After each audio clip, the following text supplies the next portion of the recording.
Assalamu alaikum. I am Professor Dr. Nabila Shami. I am working as Head of Department in Lahore Medical and Dental College in Obstetrics and Gynecology, and I am also Director Medical Education. In the evening, I am working at Surgimed Hospital, Zafar Ali Road, Lahore. And I have a lot of interest in high-risk pregnancy and in gynecological malignancies. When we talk of या जब भी हम बात करते हैं high risk pregnancy की, तो high risk हो या ना हो, सबसे बड़ी बात यह है कि हमारी पॉपुलेशन में अनीमिया एक बहुत कॉमन चीज़ है। अनीमिया का आम इस्तिलाह में मतलब है जिस्म में खून की कमी होना।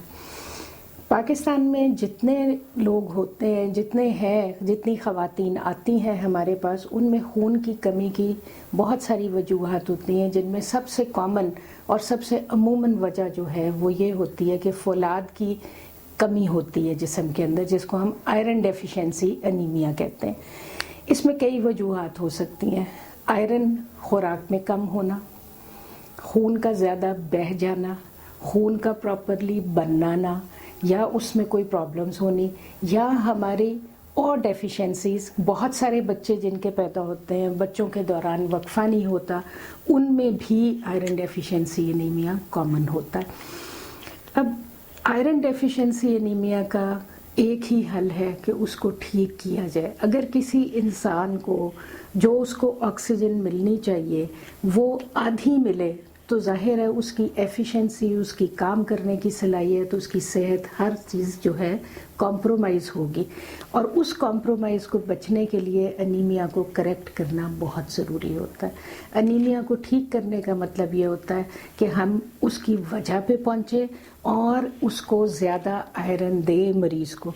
लेकिन इसमें आयरन देने से पहले सबसे पहली चीज़ हमें ये देखनी चाहिए कि क्या जिस्म में जो खून है उसमें कोई थैलेसीमिया या कोई और ट्रेट तो नहीं है, और ऐसी बीमारी तो नहीं है जिसमें आयरन नहीं दी जा सकती।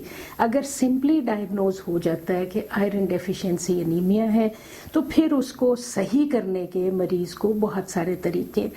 अगर तो बहुत सारी खून की कमी है तो फिर पहले ब्लड दिया जाता है, उसके बाद आयरन दी जाती है। अगर इस तरह की कमी है कि वो आहिस्ता आहिस्ता दवाई खाने से ठीक हो जाती है, तो बेहतर हमेशा ये होता है कि दवाई खाने को दी जाए और आहिस्ता आहिस्ता इसको बिल्ड किया जाए। अगर ऐसा नहीं है तो फिर कई दफ़ा टीकों, या कुछ लोग जो हज़म नहीं कर सकते, दवाई खा नहीं सकते, उनको साइड इफ़ेक्ट होते हैं, या ऐसे लोग होते हैं जो एक दिन दवाई खा के 4 दिन भूल जाते हैं कि हमने दवाई खानी है, उनमें भी टीकों का इस्तेमाल किया जाता है खून की इस कमी को दूर करने के लिए। हर मुख्तलिफ प्रेपरेशंस हैं, मुख्तलिफ दवाइयाँ हैं जो इस अमल के लिए इस्तेमाल की जाती हैं। आम तौर पे जो गोल्ड स्टैंडर्ड है उसको हम कहते हैं फेरस सल्फेट। फेरस सल्फेट आसान सी सस्ती सी दवाई है, दिन में 3 दफ़ा खाई जाती है, उससे आयरन रिलीज़ होती है, जिस्म में एब्जॉर्ब होती है। अब उससे बेहतर फॉर्म्स आनी शुरू हो गई हैं। आयरन की प्रेपरेशन से पेट में दर्द भी हो सकता है, कुछ लोगों को कब्ज़ हो जाती है, कुछ लोग जो हैं वो उसको वैसे उसके टेस्ट की वजह से नहीं खा सकते, कुछ के मुंह में मेटालिक टेस्ट आता है, फौलादी सा टेस्ट आता है।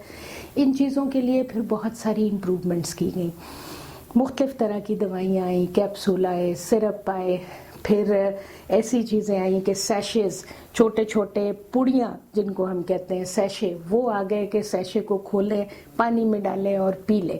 वो भी बहुत सी वैरायटीज़ आ गई, उनके अपने मसाइल थे, हर एक के अपने मसाइल थे। इसी तरह इंजेक्टेबल आयरन जो है वो मसल में भी लगाई जाती है, वो इंट्रावीनस भी लगाई जाती है, मतलब शरियान में भी लगाई जाती है, पट्ठों में भी लगाई जाती है। लेकिन ये सारी चीज़ें जो हैं हर मरीज़ को एक ही तरह ट्रीट नहीं किया जाता, हर एक के लिए उसके मुताबिक जो उसको चाहिए उस हिसाब से ट्रीटमेंट दी जाती है।